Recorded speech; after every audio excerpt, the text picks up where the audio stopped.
Manhar, tayangan adanya tanpa rekayasa. Assalamualaikum warahmatullahi wabarakatuh. Alhamdulillahi haqqa hamdi.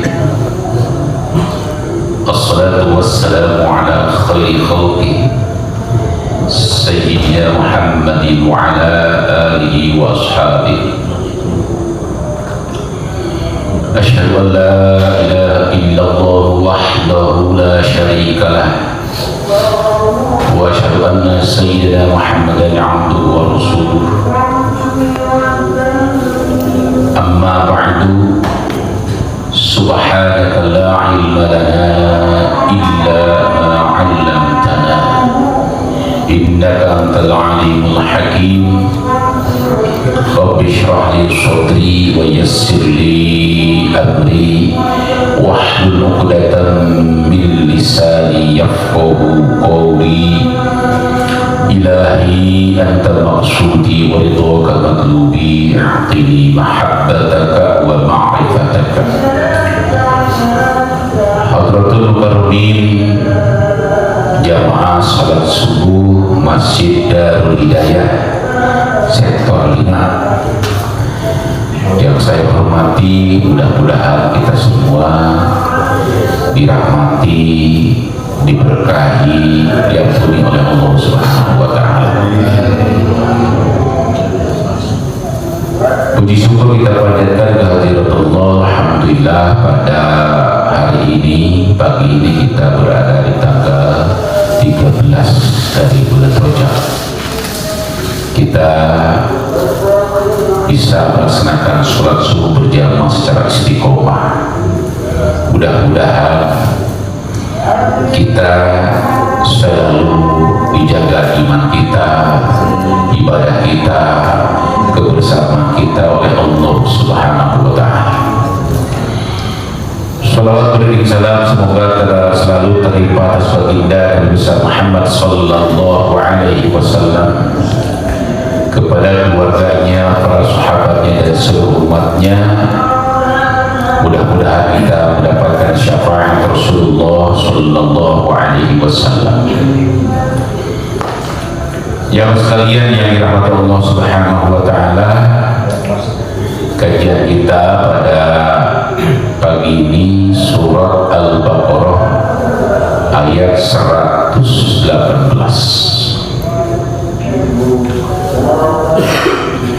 A'udzu billahi minasy syaithanir rajim. Bismillahirrahmanirrahim. Wa qala alladziina laa ya'lamuuna lawlaa yukallimuna Allahu aw ta'tiina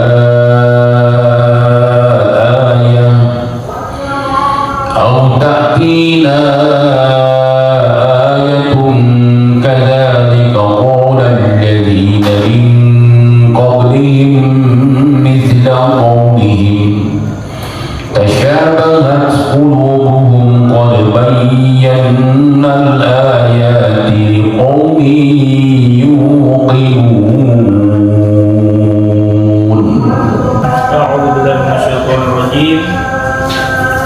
dan orang-orang tidak mengetahui, mereka berkata, mengapa Allah tidak berbicara dengan kita atau datang tanda-tanda kekuasaannya kepada kita.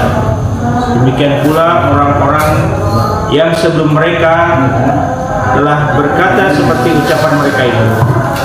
Hati mereka serupa. Sesungguhnya telah kami jelaskan tanda-tanda kekuasaan kami kepada orang-orang yang yakin.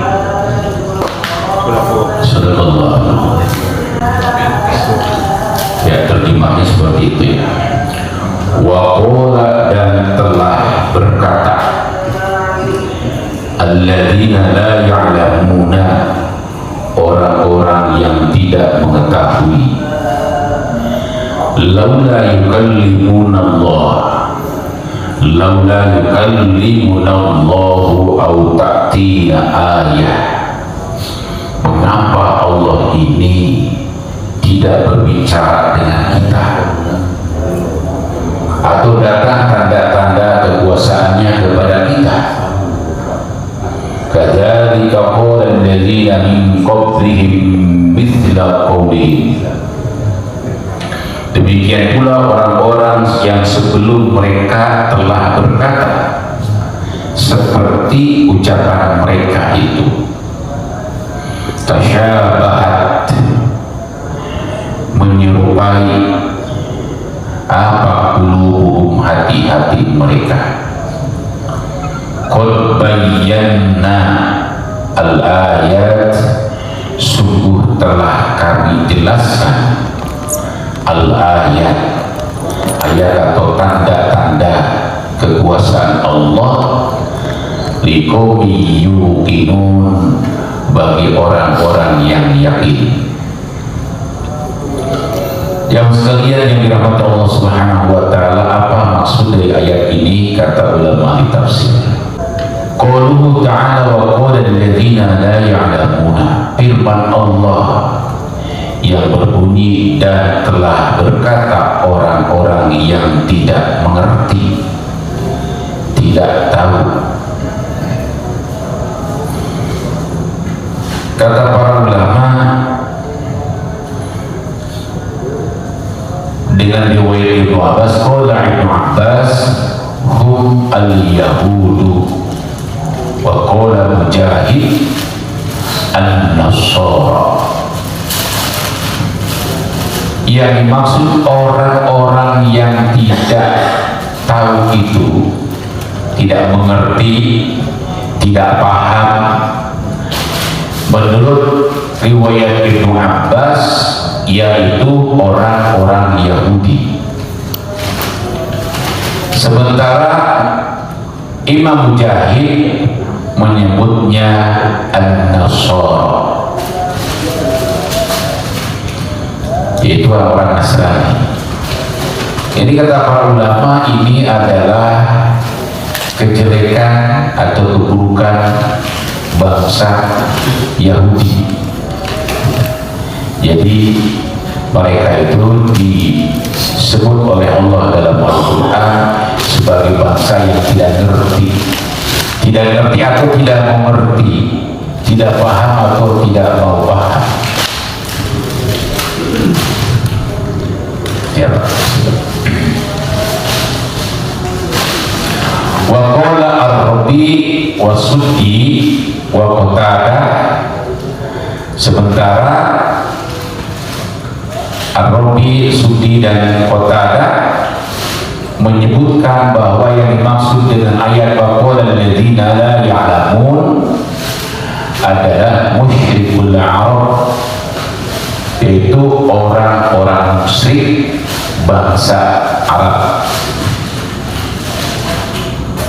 Lalu bagaimana yang benar? Saya kira semuanya benar. Jadi mereka yang tidak paham tentang Islam, mereka yang tidak paham tentang agama kita, ada yang langsung mengatakan begitu, yaitu orang Yahudi. Kalau Yahudi berarti bukan orang, bukan satu orang, tapi komunitas.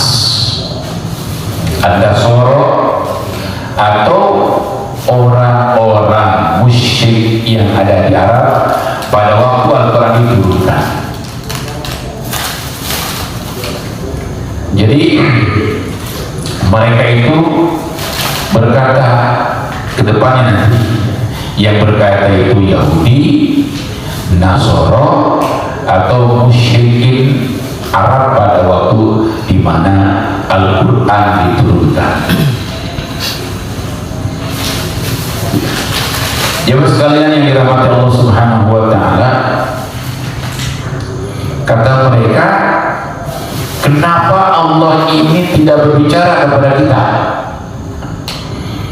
bahwa Nabi Muhammad diangkat sebagai nabi, bahwa beliau mendapatkan Al-Quran? Orang-orang Yahudi, Nasara dan musyrikin Arab, mereka mengatakan, kenapa Allah itu nggak kasih tahu sama kita? bahwa Muhammad itu adalah Nabi. Jadi pengennya dia, orang Yahudi itu langsung diajak bicara oleh Allah, ya, langsung dibicara oleh Allah. Jadi kata dia, hal la yukallimullahu bi nubuwwati Muhammad sallallahu alaihi wasallam wa na'lamu annahu nabiyyun fa nu'minu bihi. Kenapa orang ini tidak berbicara kepada kita, tidak langsung kepada Yahudi, tidak langsung kepada Nasrani, bahwa Nabi Muhammad sallallahu alaihi wasallam itu adalah seorang nabi. Tidak dibicarakan tentang kenabian Rasulullah Muhammad sallallahu alaihi wasallam. Pana'lamu, sehingga kami tahu annahu nabiyyun, bahwa Muhammad itu adalah seorang nabi, fanu'minu bihi, kami akan beriman kepadanya. Padahal sebenarnya di dalam kitab mereka, kitab yang masih asli diturunkan oleh Allah, apakah itu di dalam Taurat maupun di dalam Injil, sudah dinyatakan bahwa akan datang seorang nabi ismuhu Ahmad, yang diberi nama Ahmad atau yang terpuji, dan mereka itu sebenarnya sudah menunggu kehadiran Muhammad itu, sudah menunggu. Hanya karena mereka melihat ternyata nabi yang dijanjikan dalam Taurat ataupun dalam Injil tersebut datangnya tidak dari kelompok mereka, maka kehadiran beliau Nabi Muhammad SAW ditolak oleh mereka. Berarti ada ta'assub kesukuan. Jadi bagi mereka menerima kebenaran itu, mereka terima selama kebenaran itu datang dari kelompoknya. Kalau bukan dari kelompoknya, tidak diterima. Ini ciri orang yang hatinya tertutup. Jadi kalau bukan dari kelompok mereka, nggak mau dengar,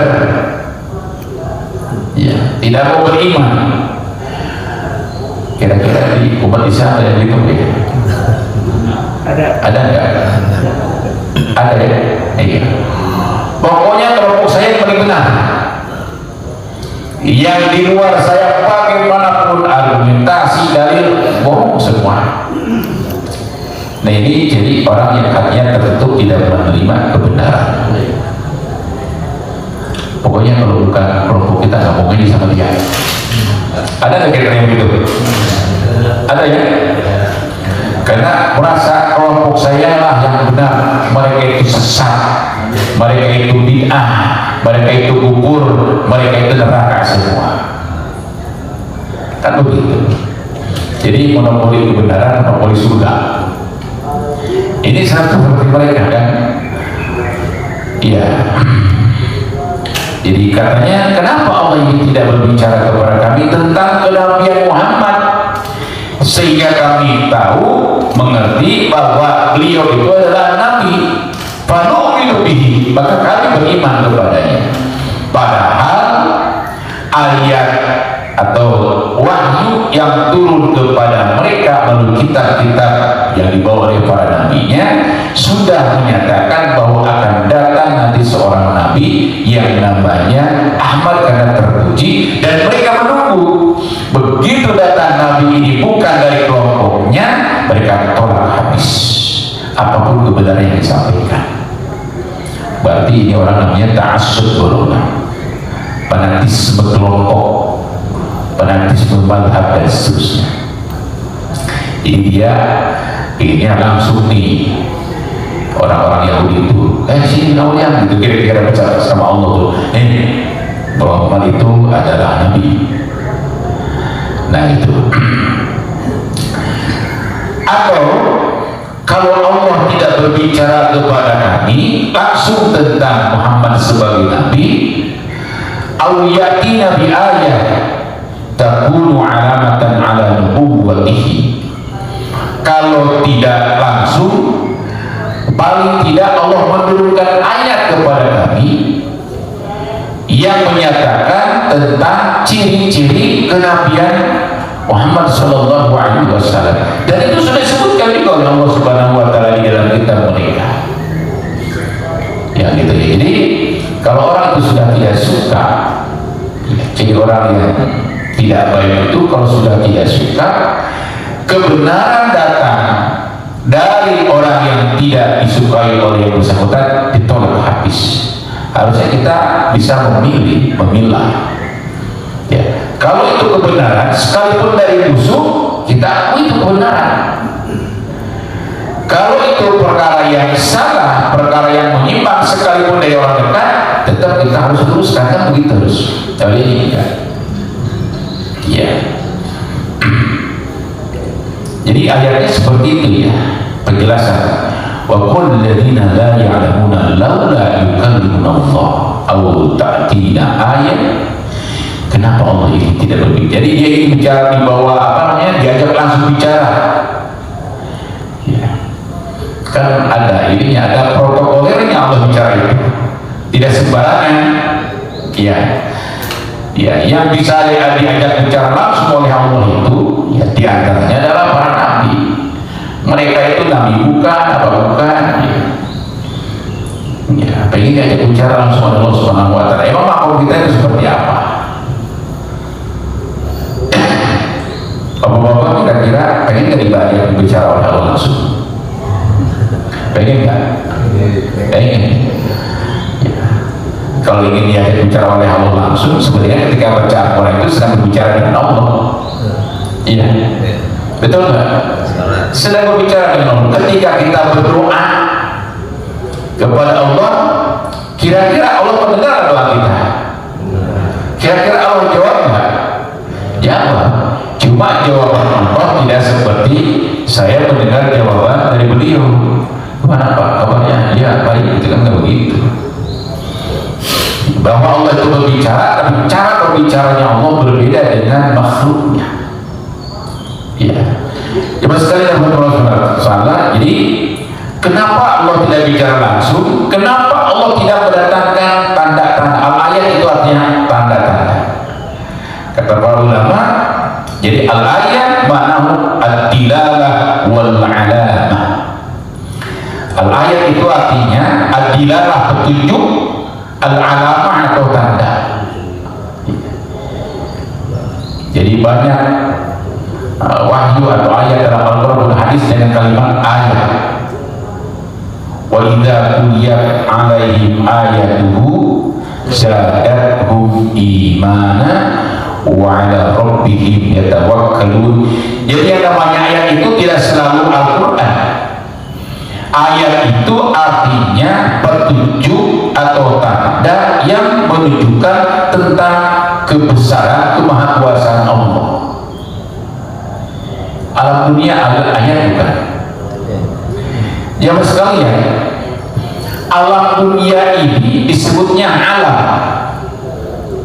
Alam itu berasal dari kata alima ya'lamu ilman, ilmu, mengetahui. Kenapa ini disebut alam? Karena jagat raya ini menjadi alat bagaimana kemudian kita bisa mengenal Allah. Bagaimana kemudian kita bisa mengenal kekuasaan Allah, kehebatan Allah. Itu namanya ayat. Nah makanya dunia disebut dengan alam. Alhamdulillahi Rabbil Alamin. Orang yang mengetahui tentang itu disebut alim. Orang yang paling sangat mengetahui, pengetahuannya mendalam, disebut dengan al-allamah. Jadi alam itu hadis. Dalam perspektif teologi, alam itu adalah ma siwallah, segala perkara selain Allah.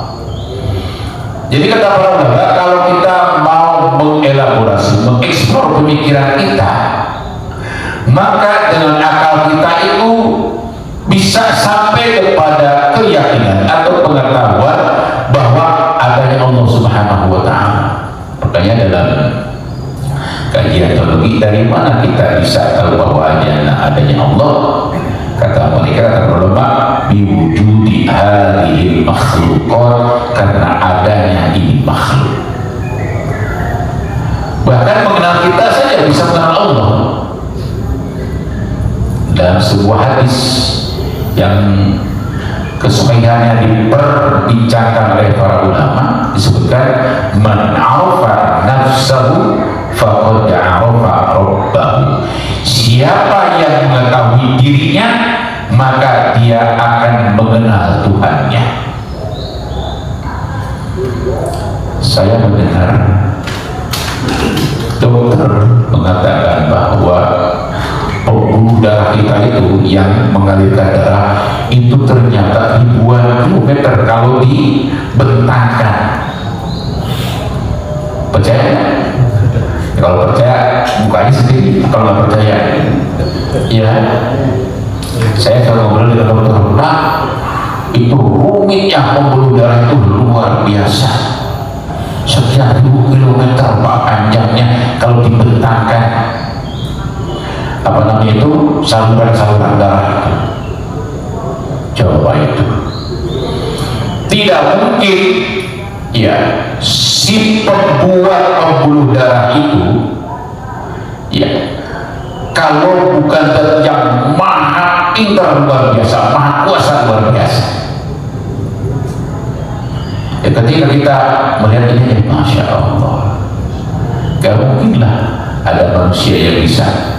Kalau ada manusia, katakanlah makhluk pintar ini manusia, kalau ada manusia yang bisa membuat pembuluh darah, banyak orang yang hidup terus, ada yang mampet-mampet, dibongkar diganti, dia bikin sendiri, kan nggak ada. Kalaupun ada, ya mungkin ngambil pembuluh darah lain dipindahkan ke situ, ya ada yang begitu. Ya, saya melihat seorang ahli berbicara tentang kalbu manusia. Ya, kalbu manusia itu ya ada yang fisik, ada yang rohani. Ya, di mana adanya? Di sebelah dada, di sebelah dada sebelah kiri. Itu yang kemudian disebut dengan jantung dalam bahasa kita. Fisiknya jantung, dalamannya itu spiritualnya ada kalbun, ada fuad, ada lubun, ada sirun, dan seterusnya.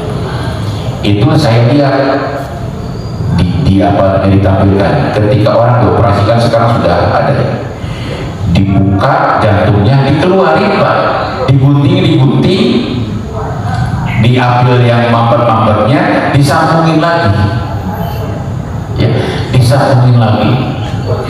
Itu kata mereka, cara kerjanya jantung itu menunjukkan ayat, menunjukkan kekuasaan Allah Subhanahu wa Ta'ala. Jadi ayat itu artinya bisa petunjuk, bisa artinya adalah tanda. Jemaah sekalian yang dirahmati Allah Subhanahu wa Ta'ala. Jadi al-ayat ma'nahu ad-dilalah wal 'alamah. Lagi-lagi Imam Al-Qurtubi mengatakan alladzina min qablihim. Tadi gini kan ayatnya ya, wa qala alladzina la ya'lamun.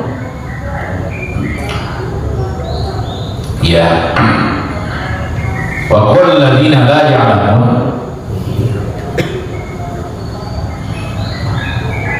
Berkata mereka orang-orang yang tidak tahu, dia mengatakan kenapa Allah tidak berbicara kepada kita, atau Allah mendatangkan tanda-tanda kepada kita tentang kenabian Nabi Muhammad. Kata Al-Quran ini lanjutannya, kadzalika qala alladziina min qablihim. Begitu juga sudah pernah berkata wahai Muhammad, alladziina min qablihim, orang-orang yang ada sebelum mereka. Jadi rupanya Nabi Muhammad itu aneh. Ini orang kenapa nanya kenabian dirinya, Ya, ingin mereka itu percaya kalau Allah bicara langsung kepada mereka tentang kenabian Nabi Muhammad, atau Allah memberikan tanda-tanda tentang kenabian Nabi Muhammad SAW. Kata Allah, Muhammad, orang-orang sebelum mereka juga dulu pada masa Nabi Musa alaihissalam, pada masa Nabi-Nabi sebelumnya sama berkata begitu.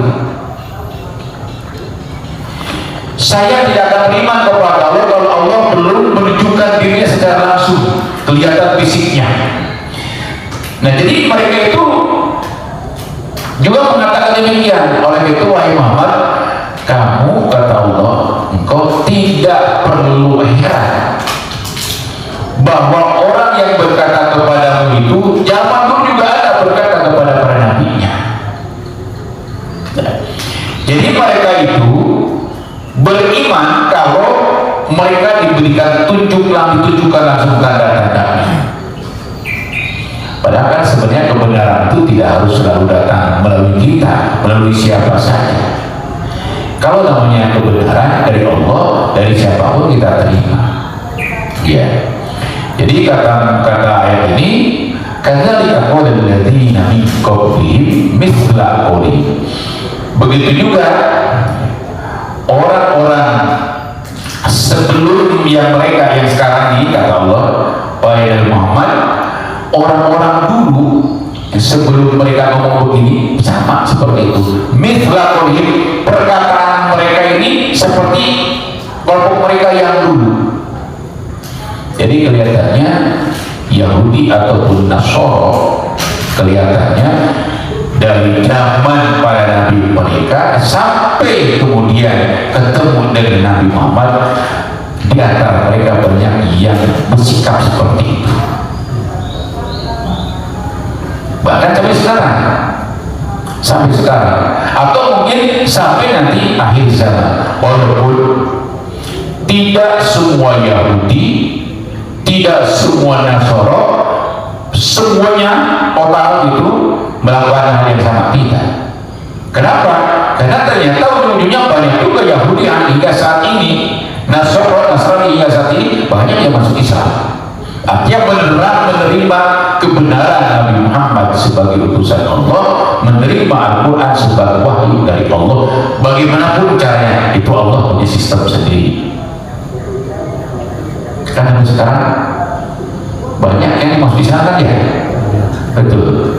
Makanya nanti di ayat 120-nya nyambung nanti, wala tardu ankal yahud wala nasara hatta tattabi'a millatahum.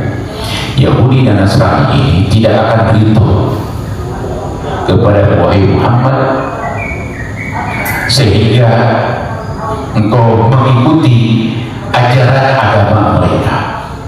Apakah semua Yahudi tidak ridho kepada Nabi Muhammad? Tidak. Ada juga. Bahkan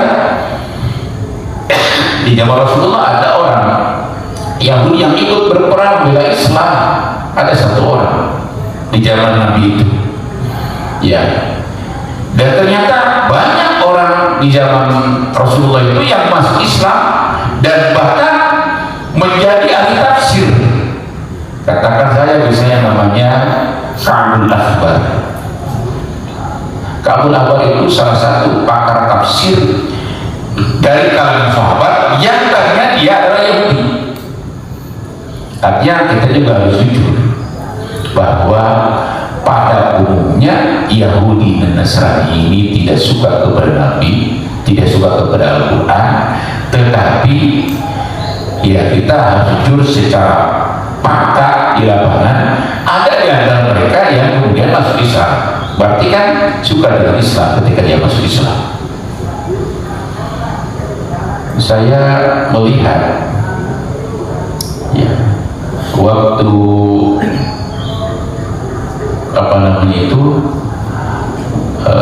pertandingan bola dunia kemarin di Qatar, ya, ada orang Yahudi yang mengajak agar bangsa Israel ini ya tidak menjajah umat Islam di Palestina, agar umat Islam yang ada di Palestina tidak dijajah, tidak diintimidasi. Itu yang mengatakan orang Yahudi. Bapak pernah lihat nggak? Di video, ini video ada betul. Ya. Kan ketahuan dari pakaiannya dan sebagainya. Walau mana apakah itu rekayasa atau tidak, atau bukan, atau asli, ya pasti ada seperti itu. Jadi bahwa pada umumnya, kan kalau kita bicara ilmu sosial itu biasanya bicara rata-rata statistik, ya, bicara rata-rata itu. Jadi case by case ada orang Yahudi yang suka kepada Islam, kepada umat Islam. Tidak sedikit dari mereka yang masuk ke dalam Islam, walaupun pada masa Rasulullah SAW, mungkin pada masa sekarang banyak, ya. Jemaah sekalian yang dirahmati Allah Subhanahu wa Ta'ala, jadi pesan Allah, wahai Muhammad, kamu jangan kaget bahwa yang mengatakan demikian itu orang-orang sebelum mereka dulu pada masa Bani Israel di zaman para nabinya juga mengatakan demikian. Gak usah kaget, ya tenang aja. Apa kata Rasulullah? Kata Al-Quran, tasyabahat qulubuhum, hati mereka itu menyerupai, begitu. Sama saja lah, tasyabuh itu saling menyerupai. Jadi Yahudi yang dulu sama dengan yang sekarang sama dengan Yahudi, tapi tidak berarti 100% keseluruhannya begitu.